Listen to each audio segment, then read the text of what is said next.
ने 15 तारीख तक यानी कि 14 और 15 की सभी शिफ्ट की सॉल्यूशन पीडीएफ टेलीग्राम पर प्रोवाइड कर दी है। तो लिंक नीचे डिस्क्रिप्शन में दिया गया, टेलीग्राम ज्वाइन कर लो, वहां पर आपको पीडीएफ प्रॉपर मिलती रहेंगी। ठीक है, ये हमारा 9th नंबर का सेट है। चलिए फिर स्टार्ट करते हैं इसको बिना देरी किए हुए। यदि ए और बी क्रमशः दो ऐसी संख्याएं हैं जिसमें ए और बी माइनस ए असहभाज्य संख्या है और बी प्लस ए असहभाज्य संख्या है, तो निम्नलिखित में से कौन सा सत्य है। असहभाज्य संख्या का मतलब है को प्राइम नंबर, यानी कि कोई भी दो नंबर ऐसे होंगे जिसमें कुछ भी कॉमन ना हो। जैसे 2 लिख लेंगे और 3, इसमें कुछ कॉमन है नहीं है, तो ये को प्राइम हो गया। अगर हम 1 और 2 लिखेंगे, ये भी को प्राइम हो गया। अगर हम लिखेंगे 9 और 8, ये भी को प्राइम हो गया। यानी कि इन दोनों नंबरों में कुछ भी कॉमन नहीं होना चाहिए। अब यहाँ पर देखो ए बी हम कैसे निकालेंगे, ऑप्शन का सहारा लेके करेंगे। जैसे कह रहा था ए अभाज्य संख्या है, बी के बारे में कुछ नहीं बोला, बी अभाज्य संख्या है, ए के बारे में कुछ नहीं बोला, और ए बी के बारे में या तो असभाज्य यानी कि को प्राइम होंगे या तो को प्राइम नहीं होंगे, दो ही तो कंडीशन है। तो हम इनमें से कोई भी एक नंबर ले लेते हैं, यानी कि ए बराबर अगर 2 ले लें, बी बराबर में 3 ले लेते हैं। तो यहाँ पर पहली कंडीशन में कह रहा था ये 2 और 3 माइनस का 2 यानी कि 1 आ जाएगा, यानी कि ये को प्राइम हो गए, बिल्कुल को प्राइम हो गए। दूसरी कंडीशन में हम अगर पुट करते हैं तो b बराबर में क्या हो जाएगा 3, और b बराबर 3 प्लस का 2, 3 2 5, यानी कि ये भी दोनों को प्राइम हो गए। हमारे पास एक तरीके से जैसे प्रॉपर्टी जो पूछी गई है बी माइनस का ए, यानी कि कहीं ना कहीं हमको b बड़ा लेना पड़ेगा, जो ऑलवेज हमेशा क्या आ जाए, प्लस आ जाए। अब यहाँ पर देखो दूसरे वाले को अगर सेटिस्फाइड करना तो ए अभाज्य संख्या लेना पड़ता है, यानी कि ए बराबर में 3 ले लेते हैं, और बी बराबर में ले लेते हैं इससे बड़ा नंबर, यानी कि अगर हम 4 ले लेते हैं। तो यहाँ पर 3 रखा है, यहाँ पर 4 माइनस का 3, यानी कि ये क्या आ गया 1 आ गया, यानी कि 3 कॉमा क्या आ गया 1 आ गया। अब दूसरी कंडीशन में बी प्लस का ए हो गया, यानी कि यहाँ से बी बराबर करेंगे कितना 4। ठीक है, तो 4 प्लस का 3 ये हो गया 7। यहाँ से तो सेटिस्फाइड हो गया। अब आगे हम पहुंचते हैं, जैसे ए बराबर हमने ले लिया 5 और बी बराबर हम कोई और नंबर ले लेते, जैसे ले लेते 7। ठीक है, तो अब यहाँ पर रखेंगे तो ए बराबर में 7 हो गया, 7 माइनस का 5 ये कितना आ गया 2 आ गया। बी बराबर में 7 हो गया, यहाँ पर 7 प्लस का 5 कितना हो गया 12 हो गया। अब यहाँ से एक कंडीशन देखो, ए बी दोनों प्राइम नंबर बन रहे हैं, तब भी ये कंडीशन सेटिस्फाइड हो रही है, यानी कि ये तो दोनों ऑप्शन हो नहीं सकते ना, क्योंकि ए बी दोनों हमारी भाज्य नंबर हो बन रहे हैं। तो यहाँ से तो ये कैंसिल आउट हो गया। अब यहाँ पर एक चीज देखो, यहाँ पर ये लिया था, ये क्या बन गया था को प्राइम नंबर बने। ये दोनों क्या है, दोनों में कुछ कॉमन है नहीं है, यानी कि ये को प्राइम नंबर हो गए। यहाँ से करेंगे 3 4, ये भी क्या है को प्राइम नंबर है, लेकिन यहाँ से तो हाँ ठीक है। अब यहाँ पर करेंगे ये भी को प्राइम नंबर है, यानी कि ये दोनों कुल मिलाकर बन क्या रहे हैं, को प्राइम नंबर बन रहे हैं। तो ए और बी क्या हो गए को प्राइम संख्याएं हो गई। ठीक है, क्योंकि उसी कंडीशन पे ये फॉलो हो रहा था, तो आपको इसी तरीके से इसको कंपेयर करके देखना पड़ता। अगला सवाल, 2800 और 3000 के बीच की वह संख्या ज्ञात कीजिए जिसमें 24 32 45 से विभाजित करने पर कोई शेषफल नहीं बचता है।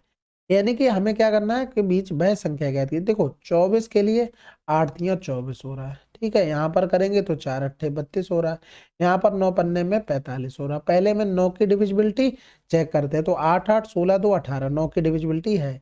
8 4 12 2 16, 9 की डिविजिबिलिटी नहीं है। 6 2 8 9 8 17 नहीं है। 2 2 4 9 4 13 नहीं है, तो आंसर हमें ऐसे ही मिलेगा। भाई हमें बीच की वह संख्या ज्ञात करनी थी जो इससे विभाजित करने पर शेषफल ना बचे, यानी कि 9 का मल्टीपल हमें चाहिए ही चाहिए था, तो आंसर हमारा आ गया। अगला सवाल, पी ने शेयरों में एक निश्चित धनराशि का निवेश किया। लगातार 2 दिनों में शेयरों के मूल्य में 20% और 30% की वृद्धि हुई और अगले 2 दिनों में क्रमशः इतने की गिरावट आई। 4 दिनों में शेयरों के मूल्य में कितने परसेंट की वृद्धि या कमी हुई। सीधा सक्सेस से पकड़ो भाई, 20% का मतलब हो गया 1/5, यानी कि 5 से कितना हो गया 6 हो गया। 30% का मतलब हो गया कि 3/10, यानी कि 10 से कितना पहुंच गया 13 पहुंच गया। 25% मतलब 1/4, कमी होने लगी, अब 4 से पहुंच गया 3। 11% का मतलब हो गया 11/100, यानी कि 100 से अगर 11 कम कर देंगे तो 89 बचेगा। अब यहाँ पर जो भी कट रहा है काट लो, पहले 2 दूनी 4 2 तिया 6 हो गया, इसके अलावा कुछ कटेगा नहीं कटेगा। तो 5 दूनी 10 करेंगे 1 2 3 0 ये आ जाएगा। यहाँ से करेंगे तो 13 नए में 117 हो गया, यहाँ से लगा 11, 13 अट्ठे 104 हो गया, और 11 जोड़ देंगे तो 115 हो गया, गुणे में 9। तो 9 7 63 हो गया, यहाँ से लगा 6 9 15 45 और 6 51 हो गया। 11 नेम है 99 और 5 यानी कि 9 5 14 104 हो गया। तो यहाँ पर क्या हुई, बढ़ोतरी हुई कितनी, 413 की, किस पर, 10,000 पर, गुणे में हो गया 100, यानी कि कुल मिलाकर 4.13% की वृद्धि हुई। भाई जैसे ही आपने 413 देख लिया था, आंसर आपको लगा देना था। अगला सवाल, ये तो काफी आसान सवाल था। पहले तो पॉइंट देखो, 3 3 6 और 3 9 2 11, नीचे देखेंगे 4 4 8 और 3 11, यानी कि नीचे भी 11 के बाद ऊपर भी 11 के बाद, ये तो खेल खत्म हो गया। ये करेंगे तो 2 दूनी 4 हो गया, यानी कि 4 चौको 16 आ जाएगा। 8 से 8 कैंसिल आउट, अब रूट के बाहर 3 आ गया, 25 का 5 आ गया, 4 का 2 आ गया, 5 3 15 दूनी 30, आंसर। अगला सवाल, बीसी को क्रमशः 30 सेंटीमीटर, 40 सेंटीमीटर, 50 सेंटीमीटर की त्रिज्या वाली 3 अलग अलग गोलाकार गेंदों की सतहों को पेंट करने की आवश्यकता है। यदि पाई सेंटीमीटर स्क्वायर को पेंट करने के लिए पेंट की लागत इतनी दी गई है, तो उपयुक्त तीनों गेंदों की सतह को पेंट करने के लिए आवश्यक पेंट की मात्रा का कुल मूल्य कितना होगा। तो पहले तो सतही क्षेत्रफल निकालना पड़ेगा, यानी कि अगर हम देखेंगे तो 4 पाई r² होता है एक का, यानी कि अगर हम यहाँ से 4 पाई कॉमन ले लें तो ये r1² प्लस का r2² प्लस का r3² हो जाएगा। ठीक है, तो यहाँ पर 4 पाई इधर लिखेंगे, 3 3 900, 4 चौकू 1600, 5 2500 हो गया। ठीक है, इनको जोड़ देंगे, 9 6 15 हो गया, 25 दूनी 50, यानी कि 5000 यहाँ पर आ जाएगा, इनटू में 4 पाई हो गया। अब यहाँ पर देखो, पाई के लिए कितना था, पाई के लिए था 0.60, लेकिन हमें निकालना कितना था, 5000 गुणे में 4 पाई, यानी कि लिखेंगे 0.60 अपॉन में पाई, इंटू में 5000, इंटू में 4 पाई हो गया। पाई से पाई कैंसिल आउट, ये पॉइंट 2 जीरो से चला गया, तो इधर 5 छक्का 30 हो गया, 4 तियां 12 हो गया, यानी कि आंसर क्या आ गया, 12,000। मैन खेल इतना था, 12 देख के आपको आंसर लगा देना था, बाकी जीरो के पीछे नहीं भागना था। अगला सवाल, एक बेईमान फाइनेंसर साधारण ब्याज पर धन उधार देने का दावा करता है, लेकिन वह धन मूलधन की गणना के लिए हर 4 महीने में ब्याज शामिल करता है। यदि वह 3% का ब्याज ले रहा है तो ब्याज की प्रभावी दर बताइए। देखो हमें निकालना था, देखो 12 महीने की 3%, 4 महीने की कितनी हो जाएगी भाई, 1/3, इसका भी 1/3 कर देंगे, यानी कि 1% रेट हो गई। अब हर 4 महीने में यानी कि कितने स्लैब बनेंगी, 3 स्लैब बनेंगी, यानी कि 1% रेट यहाँ पर, 1% यहाँ पर, 1% यहाँ पर, यानी कि कुल मिलाकर चक्रवृद्धि ब्याज वाला ये हमारा बन गया। अब इन 2 साल के, देखो 2 साल का इफेक्टिव अगर चक्रवृद्धि ब्याज निकालते तो A+B, AB अपॉन में 100 करते हैं, 1+1 गुणे में 1/100 हो गया, यानी कि 2.01 हो गया। अब इसके साथ लिख लेंगे ये 1% के साथ, इन दोनों के भी साथ एक बार लगा देंगे भाई, जो भी हमारा बन के आएगा आंसर लगाएंगे। 2.01 प्लस का 1 प्लस का 2.01 इंटू में क्या हो गया 1 और अपॉन में हो गया 100, यानी कि यहाँ से करेंगे 3.01 प्लस का 2 के बाद पॉइंट था, 2 जीरो और आ गए, यानी कि 2 एक्स्ट्रा चाहिए, यानी कि 0.0201 हो गया। इनको जोड़ेंगे तो यहाँ पर 3.0301, यानी कि इसको हम लिख सकते हैं 3.03% आंसर आ जाएगा। ठीक है, अगर ये सवाल ना पता हो किसी को नोट कर लेना है, CGL में पूछा जा चुका है इस टाइप का सवाल। अगला सवाल, 6 7 12 x-1 और 10 का औसत 10 है तो x का मान क्या होगा। देखो सबका औसत 10 का मतलब क्या हो गया भाई, 6 7 12 x-1 इंटू में 10, सॉरी 10 और ये 10 सबका एवरेज, यानी कि सबके पास 10 10 होना चाहिए। इनके पास था, इनको तो हटा दो, काम खत्म। इनके पास प्लस का 2 था, इनके पास माइनस का 3 है और इनके पास माइनस का 4, यानी कि जो भी हमने टर्म नीचे लिखे हैं इतने इतनों की कमी पड़ रही है, यानी कि कुल मिलाकर 4 3 7 की कमी है, 2 एक्स्ट्रा है, यानी कि इन दोनों को भी अगर 7 में से 2 की भरपाई कर दे, -5 की कमी रह जाएगी, यानी कि जो -5 की कमी है वो यही तो भरपाई करेंगे, यानी कि ये ज्यादा लेके आ जाएंगे, यानी कि ये कुल मिलाकर 10 तो लाएंगे ही लाएंगे, 5 एक्स्ट्रा लाना पड़ेगा तभी तो इनकी भरपाई होगी, यानी कि x-1 बराबर 15 हो गया। तो x बराबर निकालना कितना आ जाएगा, 16। ठीक है, बाकी सिंपल है, अपना जोड़कर भाग करेंगे उससे भी आ जाएगा। अगला सवाल, 80,000 पर समान वार्षिक ब्याज दर पर 2 वर्ष के लिए चक्रवृद्धि ब्याज और साधारण ब्याज के बीच का अंतर इतना है तो वार्षिक ब्याज की दर बतानी है। भाई 2 साल के डिफरेंस का फार्मूला होता है आर अपॉन में 100 का होल स्क्वायर इंटू में पी, ये याद रखना। तो डिफरेंस 98 हो गया, पी का मान हो गया 80,000 हो गया, गुणे में आर हमको निकालना है, स्क्वायर में कर दो 100 इंटू में 100 हो गया, ये चले गए हमारे जीरो। यानी कि इधर करेंगे तो 4 दूनी 8 हो गया, इधर 4 दूनी 8 कटना नहीं, तो 2 चौकू 8 हो गया, 2 चौकू 8, दोने में 18, यानी कि आर बराबर 7/2 आ गया, यानी कि आर बराबर में 3 से 1/2%। अगला सवाल, किसी वस्तु का अंकित मूल्य उसके क्रय मूल्य का इतना है, 3% का लाभ अर्जित करने के लिए कितने परसेंट की छूट दी जानी चाहिए। तो देखो क्रय मूल्य का इतना है, यानी कि कॉस्ट प्राइस हमने मान लिया 8, तो मार्क प्राइस कितना होगा 9 होगा। अब 3% का लाभ अर्जित करना है, यानी कि 8 पर 3% का लाभ अर्जित करना है, तो इतने का बेचना पड़ेगा, लेकिन 9 से हमें छूट भी देनी पड़ेगी, तो उसको हमको बनाना पड़ेगा। तो 4 दूनी 8, 4 दूनी 8 हो गया, इधर 4 दूनी 8, 4 पंजे 20 हो गया, तो 2 तिया 6, 0 2 एकम 2 गया, 25 ने में 225 हो गया। कितनी की छूट देनी पड़ी 225 से, 15 से 6 गया तो 9 हो गया, यानी कि 19 की छूट देनी पड़ी।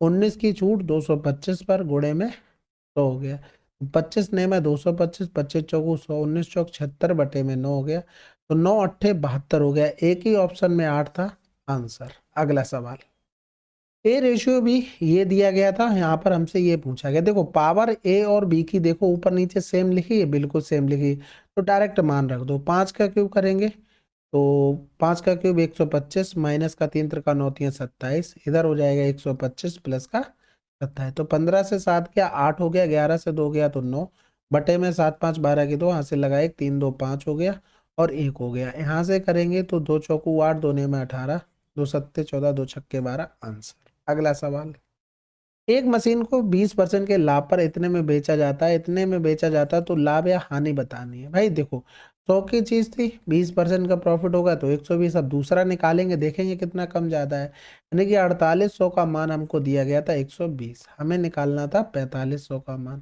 तो 0 से 0 चला गया, 12 चौक 48 हो गया, 2 दूनी 4 हो गया, 2 पंजे 10 हो गया, इधर करेंगे तो 22.5 आ जाएगा, 55 25 हो गया, और 55 25 हाथ से लगा 2 हो गया, 22 पंजे 110 और 2 112 हो गया, तो 100 से ये कितना ज्यादा आ रहा भाई 12.5, आंसर आ गया लाभ, कमाता तो हानि हो जाता। अगला सवाल, एक ट्रेन स्टेशन ए से स्टेशन जी तक station B C D E F से होते हुए 1 घंटे में 54 किलोमीटर की दूरी तय करती है, ट्रेन प्रत्येक स्टेशन पर इतने सेकंड के लिए रुकती है, तो किलोमीटर प्रति घंटे में ट्रेन की चाल क्या होगी।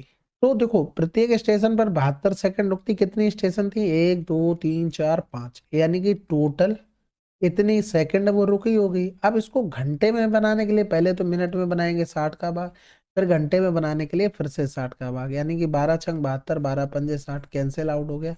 इधर करेंगे यानी कि 1/10 घंटे के लिए रुकी, यानी कि 1 घंटे में 1/10 अगर माइनस कर देंगे तो कितना बचा 9/10 घंटे लगे, यानी कि आपको पता है एस बराबर में डी अपॉन टी होता है, तो डिस्टेंस हमारी 54 हो गई, 9 10 ऊपर चला जाएगा, यानी कि 9 छक्का 54, यानी कि 60 किलोमीटर प्रति घंटा आंसर। अगला सवाल, एक्स बराबर इतना, बाई बराबर इतना, बाई एक्स से अधिक है, देखो बाई कितना है 1/में एक्स है, यानी कि 1/x का मतलब 6/7 लिखेंगे, तो 7/6 हो गया, ये बाई हो गया, एक्स का मान 6/7, इनका रेशियो बना लेते हैं सिंपल सा, 42 का गुणा करेंगे, यानी कि ये 49 हो गया, ये 36 हो गया, एक्स से कितना अधिक है, तो यहाँ पर करेंगे 9 से 6 गया 3, 4 से 3 गया 1, इतना अधिक है किससे 36 से गुणा में कर देंगे 100, 4 नेम 36 इधर हो गया 25 हो गया, 25 तिया 75 हो जाएगा, हासिल लगा 7, 25 से कम 25 और 7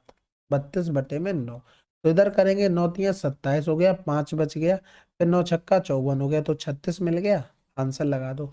अच्छा एक और था तो और कर लेते भाई, 9 छक्का 54, एक बचा, पॉइंट लगाते 0, 9 एकम 9, फिर इसी तरीके से चलता रहता है। अगला सवाल, यदि आनंद किसी काम को 9 दिन में कर सकता है और विनोद उसी काम को 6 दिनों में पूरा कर सकता है, तो वे दोनों मिलकर उस काम को कितने दिनों में पूरा कर सकते हैं, तो 9 गुणे में 6, 9 6 15 हो गया, 3 पंजे 15, 3 दूनी 6 हो गया, यानी कि 9 दूनी 18/5 आंसर। हमने बताया है अगर ए काम कर रहा है एक्स दिन में, बी काम कर रहा है बाई दिन में, तो और पूछ लिया जाए दोनों मिलकर कितने दिनों में करेंगे, तो एक्स इंटू में बाई अपॉन में एक्स प्लस का बाई आंसर।